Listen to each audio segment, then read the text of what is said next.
previously been to the Rest Hotel. But there are a couple of you here tonight then, because I've got a little test later on I want to do.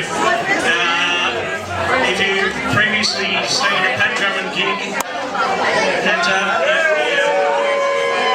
okay. Now, if you've never seen a Pat Drummond gig, put your hand up. You guys are in trouble.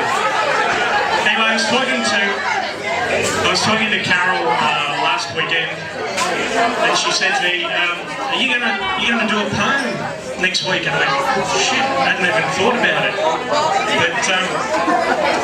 But I thought it would be a gross omission not to follow the tradition of me opening up these great gigs with a specially written poem, and it would have to be and it would have been quite grand if it had been properly planned, except I forgot about it until I was leaving home.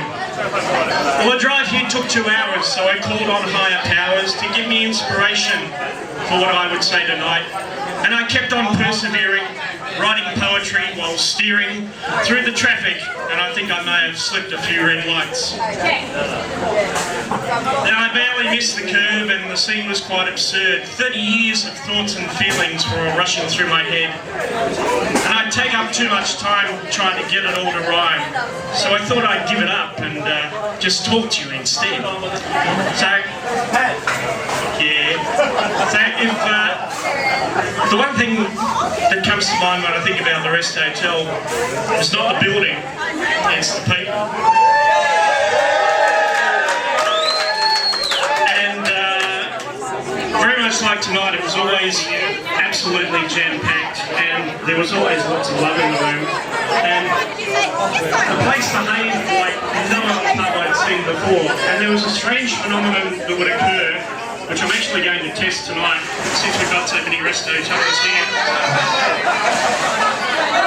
A phenomenon that I think has hitherto remained unnamed, but I'm going to call it the Rest Hotel waiter, where the place was so packed that you couldn't actually get to the bar, so you would simply turn to the person behind you, give them all your money, and say, "I'll have a can of VB," although these days it'll actually be a bottle of Squires. Your money and the order would go to the bar. The person who's unfortunate enough to be at the bar would have to order drinks for everyone all night long. I made the mistake of turning up early one night. Oh goodness, my wife's at the bar, that's handy. And then your order and your change would come back through the crowd. It's a wonderful thing. So, but the crowd was acting not so much as individuals, it was almost like separate cells in an organism. And a good example of this is, I won't say I never saw a fight break out in the Rest Hotel. I saw one fight break out. And when that fight broke out, it was hard for a fight to break out because there wasn't actually enough room for anybody to move their arms. But this guy took a swing at somebody, and the crowd immediately around him just moved in on him like white blood cells on a cancer. Then those group of people, as one, moved towards the door.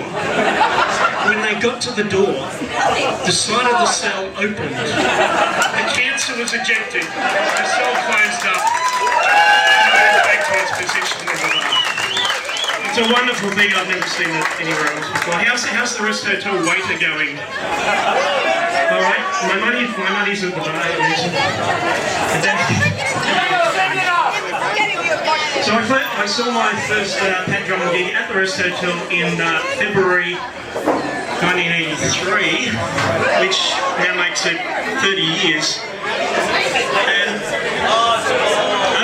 over those following 30 years, the Drummond family and my family have sort of strangely come together in ways you wouldn't imagine.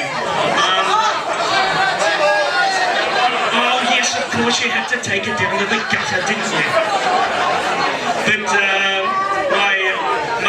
my brother briefly went out with Claire, who was later to become Mrs. Ron Drummond. Ron, who his photos there, is sadly missed. And but I think if Ron was here tonight, I think he'd be. He's here, you know, but if he was actually here on stage, he'd probably be wearing a white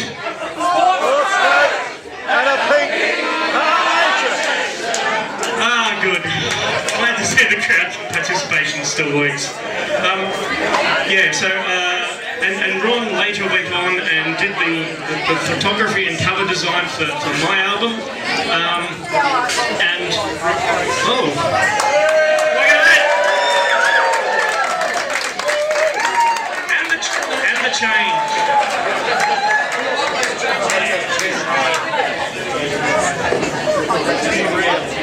Yeah, it used to be easy to order at the Rest. They had any range, any number of beers you care to name, all through the alphabet from V to B. But anyway, yes, I was talking about Ron, a man whose genius I found hard to keep up with. If you ever had a conversation with Ron, you know what that's all about. I remember one time he told me a story. He was rushing to get to a gig, and he'd been out on his motorbike all day. And he came racing back to his flat at Strathfield, hopped off the motorbike, straight into his car, all the gear was in the car, and started racing off towards this gig that he was horribly late for.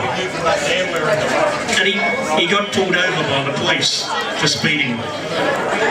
Now, normally you could probably try and work your way out of it, but as I said, he'd gotten off his motorbike where I think he'd been racing during the day and straight into his car, and I mean straight into his car.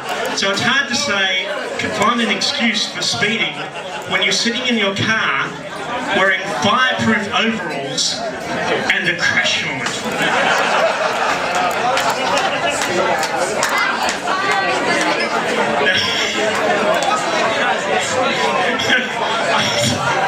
Yes, Ron is the Stig.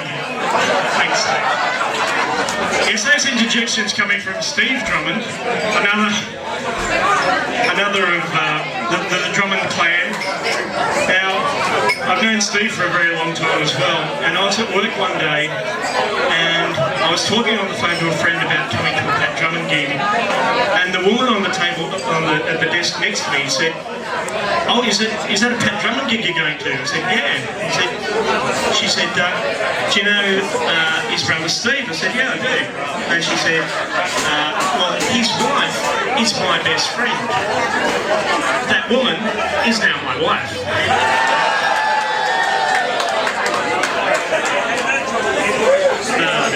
And I'll just see what else I was going to talk about. Oh yes, there's Pat, that's right. I've almost forgotten about that.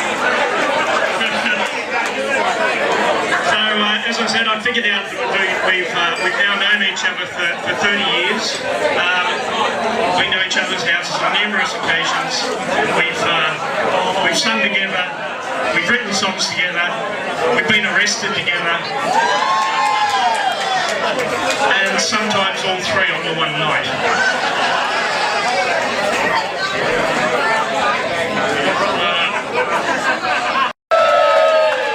But please don't get so pissed that you fall and break your wrist, like Carol as she practiced to go surfing on the crowd. So it shouldn't take too long till we hear the opening song as we reproduce the playlist from the album Age of Rage. So hold up all your beers and let out a mighty cheer and go absolutely crazy as Pat Drummond takes the stage.